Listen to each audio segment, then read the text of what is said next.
Fáilte go dtí Cruthaigh, an pudcréile a thug an léargas scéalta na ceannródatha tá tógáil tionscanal agus gnólachtaí ullmhíneacha trí Gaeilge. Is mise daithí bot léir clár-bhainisteoir Gaeilge trí sé cuaig, clár nuálaíochta, teanga údarás áitiúil blá clia. Ag Gaeilge trí sé cuaig, creideann gur achfan luachmhar í an Gaeilge, achfan na heagraíonn saolta, pobail agus dógaí. Támad aistir splóideach le cóirla carthach blá clia. Cóirla conta dún léir rahan dún, cóirla conta Fine agus cóirla conta á clia heas. Ag cóir cruthacht agus nuálaíocht ag crí lár an todhchaí gáthangach a támad ag cruthú le chéile. Bíoch sé trí cúrsaí gnó, cúrsaí pobail nó serviceí feibli, vector doing arís agus rís eile go darlaíonn dríocht nar a nastar an Gaeilge leis an cruthacht. Támad ag tús ré na cruthóirí, daoine atá tógáil todhchaí leis an Gaeilge mar críomhhaointe dé.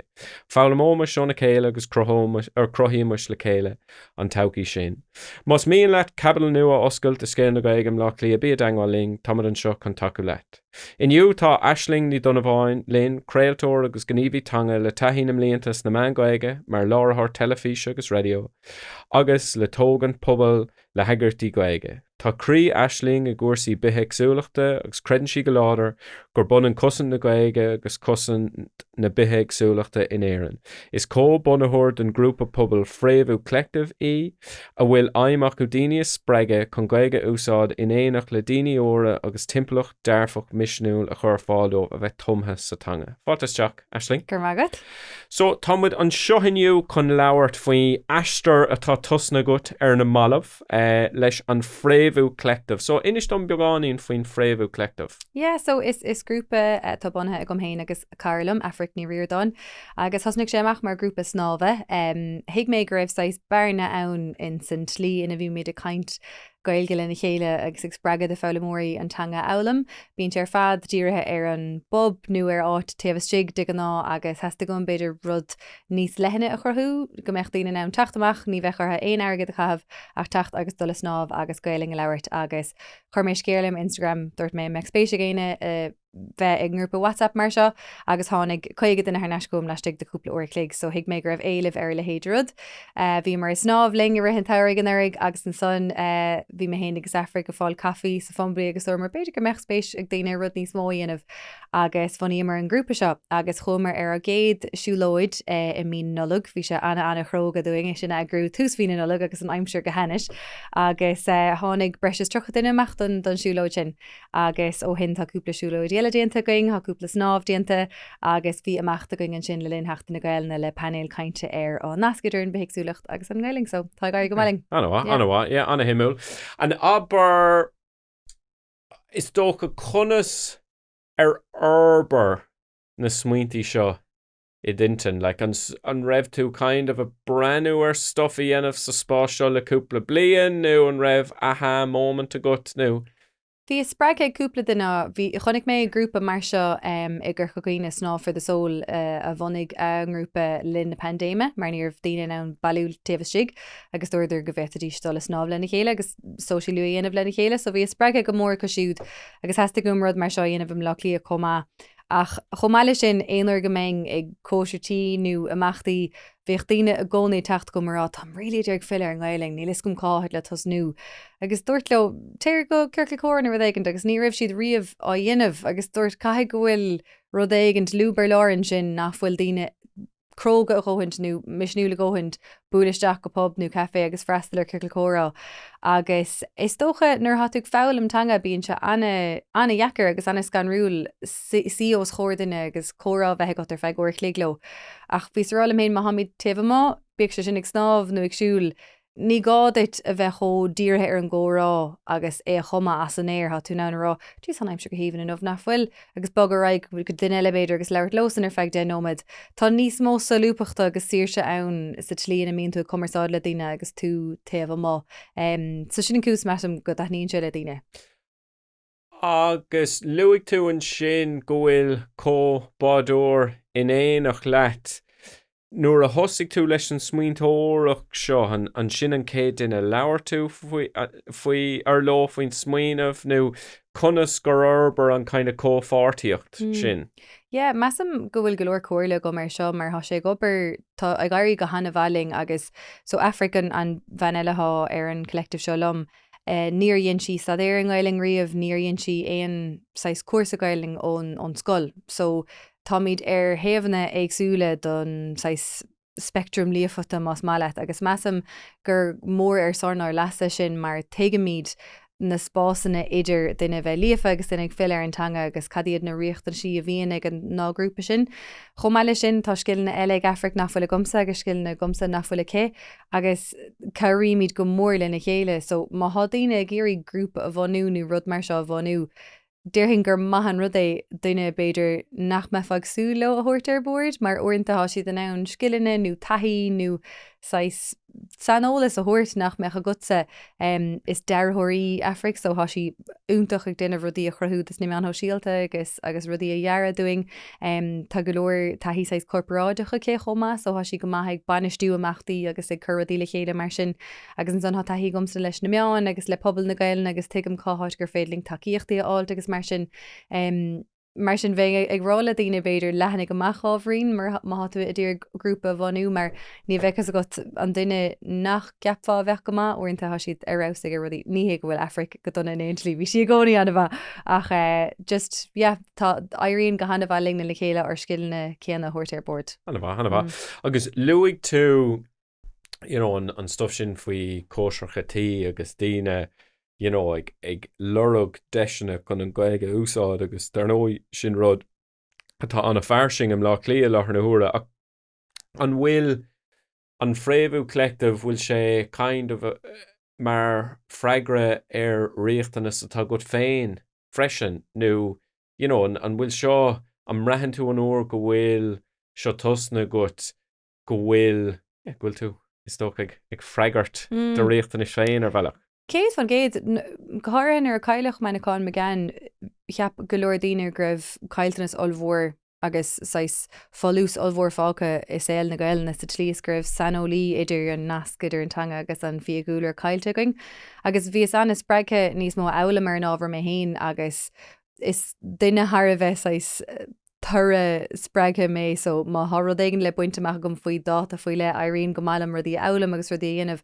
agus dúirt mé am hain ráit má haméchan na rudí seir fád elam bhrálam iad ar roinnt le daine so rih na siúlóidí mar hampla dhéananas go leor taide ar na loganimnacha agus loganimnacha háte na ramar ag siúil ans go mé an an tóla sin roinnta daine agus scéalta béladis agus mitasolaíochta a bhain leis an gceanta sin chomá le go mé an ann iad a roinnt mar sin is dócha gur rud lelas go pointe éonar bhaíonn tú na rudí seo mar tú rá tá rud igen le pointe gomsa as an rud seo chomá ach más bregan sé tú a dtíine chuirt le chéile cén díháil. Anna bheith. So aber tá lán daoine muhinn sin as bín smuointí acu agus den nílach mionlach acu siú de bogan a dro gníomh. So cad is tócha an eistar sin ó smaoinemh go gníomh. Inis dom beagáín faoi chuna sa bhí sin ditches. Cad a bhína céad céimena practicúil a thóg tú? Céimena practicúla. Is tócha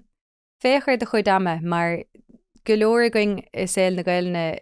tá muid a géiríonn rud is fear dhéanamh gcónaí agus an rud is mó dhéanamh beidir, mar tá ar grí is stig sa rud. Ach bí réalaíoch ar dúis agus aber le tain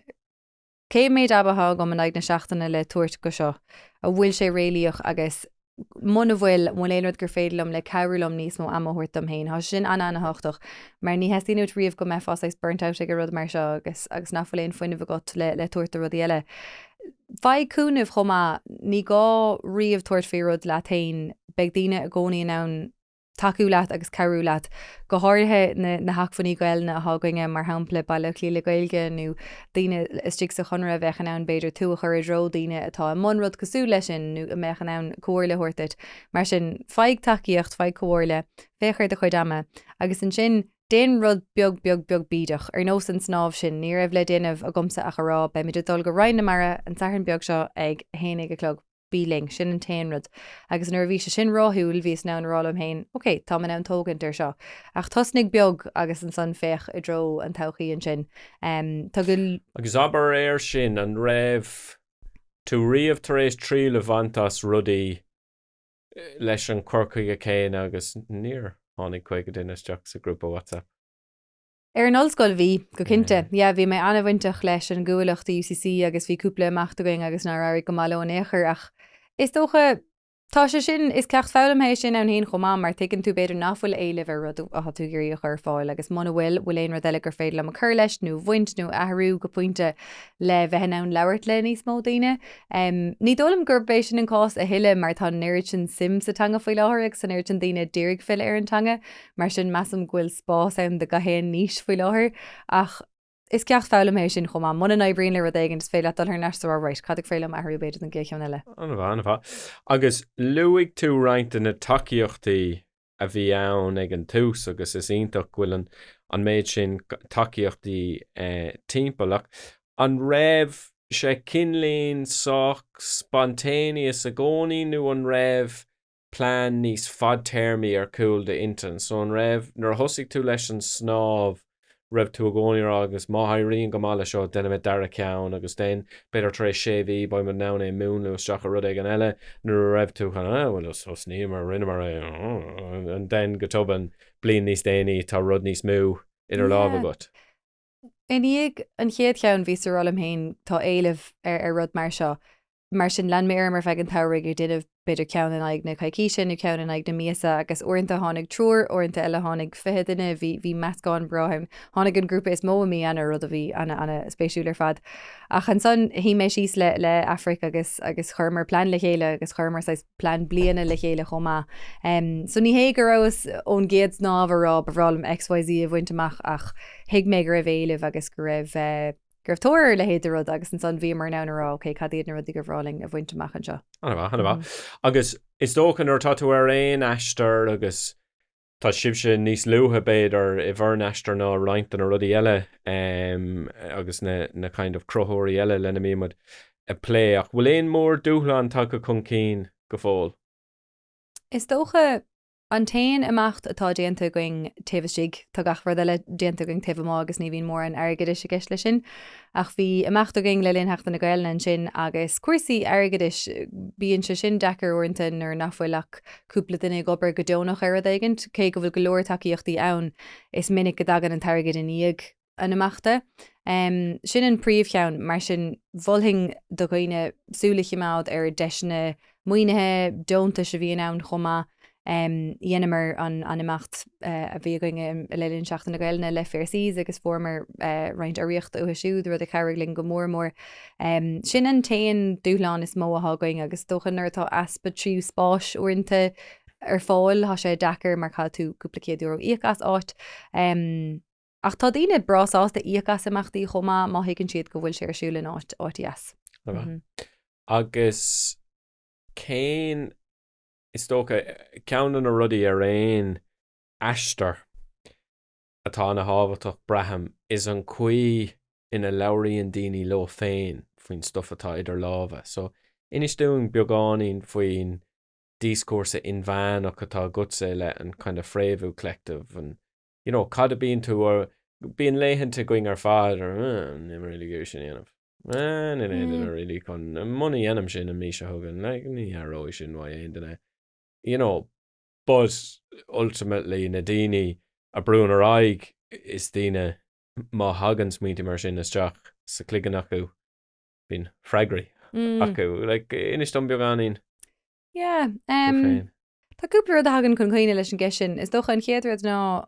is mór an cúna bheith an taiseolalas agus tá tesanna ála feite go maní goachtaí ó chuoine de go héanáis coolar rá bhí se sinúim tá sin trééis mé spreige le dul go rangan na ceirteach an Gaeilge na elam bhí ben ling ar an géad siúlóid ar an siúló déirnach agus i ddíoch tosna ag fearm na Gaeilge agus bhí si chóspreige ag an bobbal a bheann agus an bhilta fuairsí ag an siúlóid gur go bhfuil si tríéis chlóirú de ranganna so bhí chósásta lei sin. Is mór an spreige sin dumsa ach tá mé héananig obair le raidió chomá agus tá písa eíonna ar an sráid timpeall an studio agus déir sé think globally act locally agus tá sé anna first a bheith san níos le brí ag an stadan a bhfuil an saoil faoi láthair go háir heile cuasaí bithéagsúlachta agus timpachta ach más féad leat an céim bheag bíideach sin na hógant i do phobal hain le ar son leasa an phobal ar son leasa an todhchaí tá rud úntaach ar banna gota agus sin is spregan me sé dócha. Anna bha. An aber má tá duine a sí a muhin sin agus tá siad anna spreagthe i ggéisteach leis an méid atá arágad. Cén cóirla a bheith agat dómh le tús a chuir le rud beidir ina pobail áitiúil. Ceist anna bha. Mar dúirt mé ar belas dócha tosnig le rud beag bídach, má ha tú an aice le isce beag sin an airige nó áhan nó lochaigint agus mu má leat snáb a hosnú tosnig amach lei sin agus leabhar le daine faoine planana eile tá got. Aimsigh cara, aimsigh duine beidir bheitsásta takeú leat ach de réir a chéile sin rud ná bí a ddírig rud allmhór hosnú an géad lá agus orintanta cam mé hain sin a riála seach ábhrín mar bí míad a saoú rud allmhór dhéanamh agus planan na mór a chur a gríoch. Ach tosnig beag agus de réir a chéile fásigh sé agus ní gábhhaid fuirfa is fiú an tíireacht a gcónaí. Agus inis dom an tábhacht a bhanan so ceann ruúth a simúil faoi tosnú beag agus éon tíam ar go leor bhealaí is fearr tús. No, a bhalar. Ach feicim daoine beidir amantí agus tosníonn siad amach le rud agus fiú luí hagar tú de stuff cosúla éilemh beidir ní ra bhain an éilemh. Agus ceapan ní léon duine géirí, le tá mé cinnte gohfuil deitnar eile timpeall na tíre tá tar éis iartaí anamh cuman snáb farige charbon agus ní ragar aon duine Instagram nó a WhatsApp nó péradé. Cé go tábhagus tá frámáil ina rudí sin. So nuair atá tú a dul amach, go bhfuil an cumarsáid snásta an cuioine bhfuil an rud scrífa gúil sé meilteach má tá tú a dearras stuff go bhfuil cumas snásta é. An breithin tú gúil tábhach lena rudí sin nó an ceapan tú go just crothíonn sin bachanna de daine is just téagas déine. Tá tácht a buint leo agus ní meile mé sin a rá mar níl na hachfaníú na skillne sin ag na héandaine ach rud a fáilm he gomsó a bheith obair leis na meáin chomá is brala daoine aige eiscint so más bhilhing níos mó leabhart is seachta fearla daoine de aige eiscint agus de aig i gcairí agus chósáasta gohfuil tú am rud aigint is fearló sin agus an persantocht a heú leis an rud sin seach is beidir droch fóstéir can bheith nach léiríonn an tólas i gceart. Ach mula eile bheith a gom ná tóg pictúirí agus físeán generalta de rudaí is mó pictúra tá tóga gom den bharige nó de lína gréine nó éirí gréine agus is póstéir úntaach é sin den chéad amachta le nó slíomh random nó cnach randomach éigent agus féidir sinna úsáid de fóstéir eile so ní gá go meach sé deartha agus násta ar canbha ach go léiríonn sé anáis foioineh tá uis beidir más fear sin. Anna bha. So aber an thuras ar a bhfuil tú go dtí seo leis an Fréamhú Collective. Cad é an scéal is tábhachtaí atá tar éis cabhrú leat? Massam tá gáhar asnamach agus le ceisna mar seoirnta ní meile man nómad machna bhíana bhartha an chéadú a hagan chun cuoine. Scéal na Gaeilge cá mé rá tá daoine ag lerug faointe agus achfainn in taobh leis an teanga eolalam mar tá néirt sin achfainn ann is buileach nach fuil crín agus nach fuil ceart agus tá daoine lerug crinis agus rud gur féad le brethartha so fiú má tú líafas a Gaeilge bhilling a gcónaí a bheith chur bar feabhsir de chuid scilne cumarsáide agus do chuirnis. Chomáile sin is dócha gréisáníocht tras aber le daine go bhfuil tú i món rud éigent aber leis na héine go bhfuil sé buna got fiú má higann tú nach meid spéis féin spéir cos rud aber le é mar seans go mé gahanana chuir duine eile ar bhrála é dhéanamh nó duine eile meach sásta cabhrú leat le muoinú áilt ní rud éigent bí caint faoi agus deirm sin do gooine haag féile an teanga chomá aber leis na héine go bhfuil tú fáilm Gaeilge mar ní bheith go tríomh ana hans gurb as an gáilteachta do chóirsan agus níor vis agat. So is dócha just a bheith ann leirt le daine agus a bheith ann arála daine tá Gaeilge maithagam agus Gaeilge bhathagam agus tá mé sostéisisin a roiint leat. Anna bha. Agus aber ceann na rudaí a feim a gcónaí simúil nuair tá le leabhart le daine is chuman ceist a gcónaí. Imposter syndrome nó féin áras. Mín sin churastit réamh. Cé fan géad, ach sure dá lig fá dá sin chuir se hartnaí an fáfaic cad tú trátrí sin. Agus an raibh pointe a héal cos bulam se lán daine agus tá fán arthú rudaí a dhéanamh ach just ceapan siad béidir nach iad na cinál daine a dhéanann stuff mar sin an in bulam le daine atá denmh rudaí agus a ceapan nach iad na cinál daine a dhéanann stuff mar sin budú just get on with it. You know, bhfuil an cuiimhin leat éon pointe de héil gur stop tú a géistecht lena glóracha beaga sin ará ní féidir dana mé. Measam má hatú duineh rud son de pobail ní cheartad riomh breistent na bhfuil tú mad aróint lena dhéanamh. Má hatú ag agurú rud éigent le daine a thuirtamach le chéile, gail na leirtal na chéile, nach brá sin. Ní gád at riomh ceist chuirtain an mission den is fiarchan is seo dhéanamh mar is rud áling agus táchtach tarbuna got. Mar sin an rud a hagan chuimsa éonar go míam an áras fumhéin derm nó tá rud úntaach arbána gom tá mé a tuairtaín le chéile is spega córdis is spega chórá agus tá tácht a buinte sin. Anna bha. Agus inistom cad atá ionann do taucaí an Fréamhú Collective. Nadidir bhí mar caite ní goachtaachta na Gaeilge mar nílach berrtaing bhí mar gobar le tíntáin ó bhfuil ferstir an gceann san chomá agus bhíidir anna cheirech ach caiimiid dá thar náis agus cúpla planna chuir le chéile is den goil den blion ach be cúpla snáb agus cúpla siúlóid ann go cinnte. Anna bha. Agus aber bhfuil éon hAisling fián a gcuibh don tugra.